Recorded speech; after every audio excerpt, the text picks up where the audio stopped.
The rain fell in relentless sheets over Portland that Saturday afternoon, turning sidewalks into mirrors and the gray sky into a curtain. Inside a small apartment on the east side of the city, a woman named Sarah Coleman stood frozen in her hallway, staring at the mirror as if it held every mistake she had made, every fear she carried, and every hope she had tried to bury. She hadn't been on a date in 4 years. She hadn't even tried. Not since her ex-husband walked out, leaving her with a toddler, unpaid bills, and a heart stitched together with determination instead of love. But today, it wasn't her choice. It was her daughter's. Behind her, little Harper, just 7 and full of more courage than Sarah felt she had ever possessed, tugged at her mother's hand with surprising strength. Harper's brown curls bounced with every excited step, her small fingers insistently pressing into Sarah's palm, as if dragging her toward a destiny she couldn't see. Harper wasn't the kind of child who gave up easily. Today, she wasn't giving up at all. Before the story continues, if you believe in kindness, second chances, and the miracles that enter our lives when we least expect them, please remember to like, comment, share, and subscribe.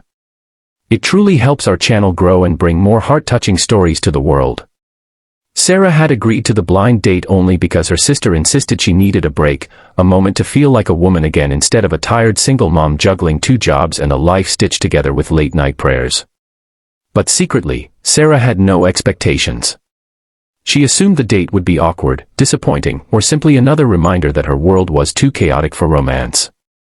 Harper, however, had other plans. She saw the exhaustion beneath her mother's smile. She saw how hard Sarah worked to make birthday cakes from scratch, to keep the small apartment warm in the winter, to pretend the world wasn't weighing her down. As Sarah finally stepped out into the storm, Harper holding an umbrella twice her size, something inside Sarah cracked open. Maybe she wasn't ready. Maybe she was terrified. But Harper's trust in her sparked a small flicker of hope she hadn't felt in years. The cafe where the date was set up was a little place downtown with warm lighting, wooden tables, and the scent of fresh pastries drifting through the air. Sarah hesitated at the door, her heart pounding, but before she could change her mind, Harper gave her a push from behind, one small hand in the middle of her back and one big push of love. Inside, the world felt softer. Quieter. Safer. But that moment of peace didn't last. Before they could even take a seat, Harper's wide eyes locked on a man across the room. He stood near the counter, shaking off the rain from his coat, tall and tired looking, but there was something gentle in the way he moved. Something careful. Something familiar. Then Harper saw what he did. A little boy, no more than 6, sat at the corner table with a broken paper boat and tears brimming in his eyes. The man kneeled in front of him, taking the small boat into his hands. Instead of dismissing the child's hurt, he studied the torn paper like it was a priceless treasure. He smoothed the creases, refolded the edges, whispered something that made the boy laugh, and placed the repaired boat back into the boy's hands with a proud smile. The child, clearly his son, launched himself into the man's arms with total trust. Harper whispered, almost breathless, "Mom, he fixes things." Sarah followed her daughter's gaze and felt her heart stutter. Because she knew exactly who he was. She recognized him from the photo her sister had shown her. That man was her date. Nathan Hale. The man she had mentally prepared herself to disappoint. But now, watching him with his son, everything inside her shifted. Sarah approached slowly, Harper at her side, her heart drumming with nerves. Nathan stood when he saw them, offering a shy but warm smile, and instantly Sarah felt something unfamiliar, safety. They sat down. Then time began unfolding differently. Nathan told her he was a single dad too. His wife had passed away suddenly 3 years earlier. He worked as the CEO of a small but rapidly growing tech company in the city, balancing board meetings with bedtime stories and school lunches. He wasn't arrogant or distracted like she had expected from someone in his position. Instead, he carried a quiet pain behind his eyes, pain that mirrored her own. As the rain softened outside, something between them warmed. They spoke about the battles they fought silently, the nights they stayed awake worrying about futures they couldn't control, the dreams they once had and the ones they still held onto for their children. Harper bonded instantly with little Mason, sharing crayons and teaching him how to draw stars. Their laughter filled the cafe like sunlight after a long storm. Nathan's kindness wasn't loud or showy. It was steady. Thoughtful. Healing. By the time their coffees grew cold, Sarah realized she was smiling, really smiling, for the first time in years. Nathan noticed too.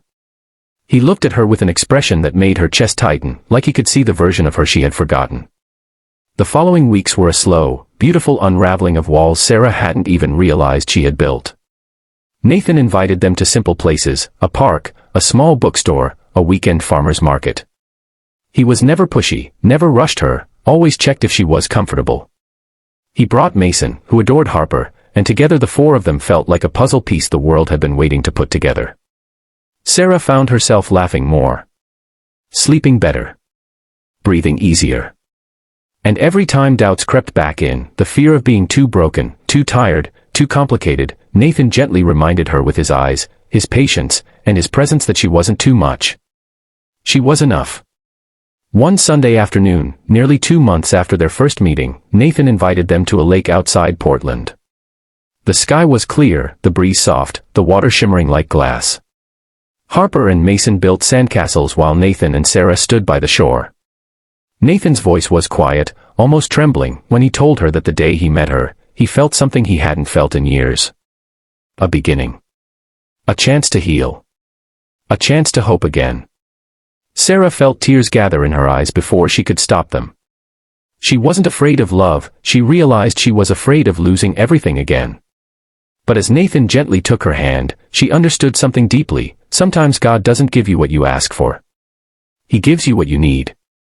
Just when Sarah thought she had built a new beginning, something unexpected happened. At the peak of the afternoon, Mason suddenly stumbled near the edge of the pier, slipping faster than anyone could react. Sarah gasped, her heart dropping. But Nathan moved with terrifying speed, diving into the lake and pulling his terrified son into his arms.